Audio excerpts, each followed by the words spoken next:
दर्शक बंधु आमे किछि कहिबा पूर्वरु ए दृश्य को टिकिए भल करी देखि नियंतु केमिति बांध कलारे भागवत गीतार समस्त श्लोक रहिछि। हाँ आज्ञा, गीता जयंती अवसर में सुवर्णपुर जिलार जड़े बांध शिल्पी एक वाल हैंगिंग रे गीतार श्लोक गुड़ी को बुणी चर्चा अछंती। सूक्ष्म हस्ततंत्र कारीगरी पई सुवर्णपुर जिलार बुणाकारंकर देश विदेश रे बेस सुनाम रही।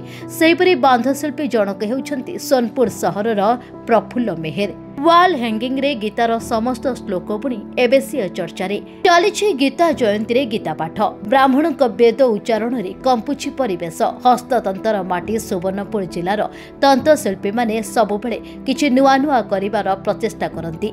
सरू सूतारे सूक्ष्म कला प्रस्फुटित करिबारे स्थानीय तंत्रशिल्पी मानकर बेस प्रसिद्धि रही। केतेबेले गणित शाढ़ी तो केतेबेले माँ शाढ़ी बुणी ए माटीर तंत्र कारीगर और बांध शिल्पी माने ए माटीर गौरव बढ़ाई। जय श्री कृष्ण। आज श्रीमद् भगवत गीता जयंती अवसर में मोर भगवत प्रेमी समस्त को हार्दिक नमस्कार जुहार। सोनपुर बांधकला विश्व क्या अजना ना विश्व प्रसिद्धि लाभ कर सारी। तन्मध्यरु आज पर्यंत मोर निजस्व परिकल्पना एवं डिजाइन 25 गोटी रे मोर जिलार विभिन्न बुणाकार माने राज्य स्तरीय एवं जातीय स्तरीय पुरस्कार पाई सारी। तन्मध्य मोर बापा स्वर्गत अनंतराम मेहर मते निर्देश देते प्रेरणा देते गोटे भागवत गीता को तू बांध कलार करू एवं प्रेरणा रे मु दीर्घ 4.5 वर्ष है भागवत गीता बांध कलार प्रस्तुत करने आरंभ करी। सेहीपरि जड़े बांध शिल्पी हेले प्रफुल्ल मेहर।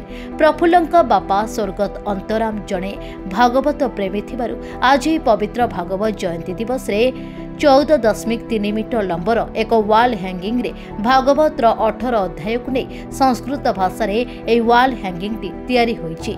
एथिपाई तांको बहु परिश्रम करबा को पड़ीची। ए वाल हैंगिंग टी को आज रे पवित्र दिन रे साधारण लोकंक पई बुणी बेस खुशी थिबा कहिसंती प्रफुल्ल। जय श्री कृष्ण।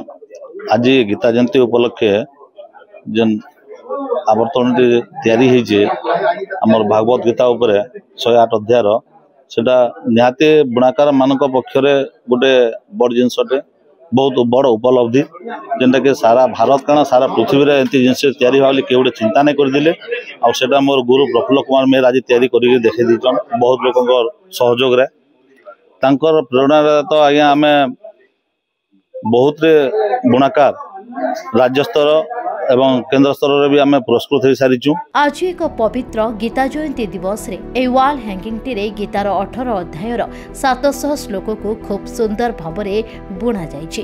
एहाकु बुणिबाकु निज प्रफुल्लंक सह 27 जन कारीगर 4 वर्ष 6 मास समय रे बुणिछंती।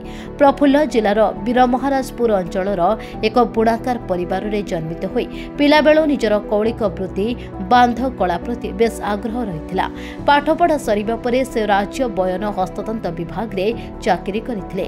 चाकरी समय निजर प्रतिभा प्रदर्शन करी से 1992 रे नेशनल मेरिट पुरस्कार पाइथिले। अवसर परे ए वाल हैंगिंग टी रे गीतार श्लोक गुडी को बुणी पोणी चर्चा रे अछंती। मोर गां सागरपाली मोर गुरु प्रफुल्ल मेहर से आज गुटे भागवत गीता से तैयारी करिसन साड़ी माध्यम रे छोट छोट अक्षर से लेखि करी गुटे भागवत गीता। तांकर बापा गोटे भागवत प्रेमी, बापर ना हूँ अंतराम मेहर। से गोटे भागवत गीता प्रेमी से तार माध्यम के नहीं आज आम गुरु प्रफुल्ल मेहर से आज छोट छोट अक्षर रे भागवत गीता से लेखिकी से बुणे कर बहुत साहाय्य बहुत लोक कर से भागवत गीता रे। आज वाल हैंगिंग टी को स्थानीय जिलापाल लोकार्पित करी यह द्वारा देश विदेश रे बेस आदृत लाभ करिबो बोली कहिसंती।